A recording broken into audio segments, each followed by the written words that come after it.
Tim in Bromley. Hello, Tim.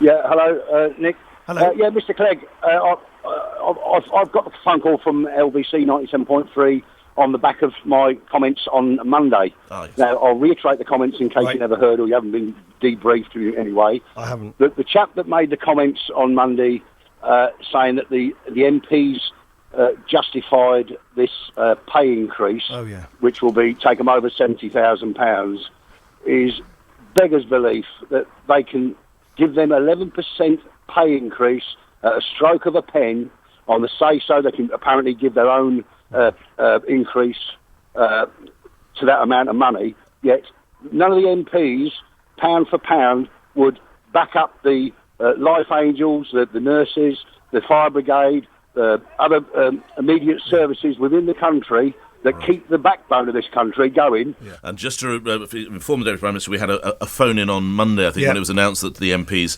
might be in for this pay, or indeed the recommendation could be coming through. And we had a couple of people who actually contributors who said, yes, they deserve that money, if not more. Deputy Prime Minister. No, Tim, look, as I hope you know, actually myself, David Cameron, Ed Miliband, we're all unusually in politics as one on this one, which is we think it is incomprehensible and wholly inappropriate for MPs, who are, at the end of the day, let's remember, public servants paid for by taxpayers, to be paid or to have an increase in their pay, which is completely out of line with the pay restraint that exists for millions of other people in the public sector. And not only do I firmly believe that, actually as a government we wrote to this body, IPSA, which is independent of politicians, and I'll come to that in a minute, some months ago, and said, look, public consent is perhaps more than almost any other vocational job I know.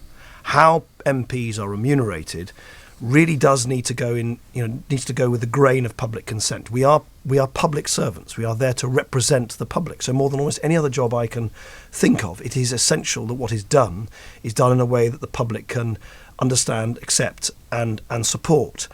And I think at a time, I mean, it may change as things get better in the future, but at a time when it is this government that is saying to millions of people in the public sector, look, you can't have a pay increase of more than 1%, I think it really would be very difficult to put it mildly, to explain why MPs should be treated so very differently. Now, as you know, the body that's put forward this suggestion is entirely independent of politicians, precisely because politicians, when they were deciding on their own pay and rations in the past, got into the total mess of the expenses scandal. Now, some people are suggesting, well, because this body's come up with this bad recommendation, we should somehow scrap it. I really would be very wary of turning the clock back and giving going back to the bad old days of MPs being judge and jury of their own pay and expenses all over again. And that's why, final point, Tim, it's worth remembering that this is at the moment, it's not cast in stone. As the head of IPSA, I think, is explaining today, this is something which will be reviewed after the next election. The decision would only be taken then in the view of the circumstances after 2015. So thankfully, there's still some way to go with this process.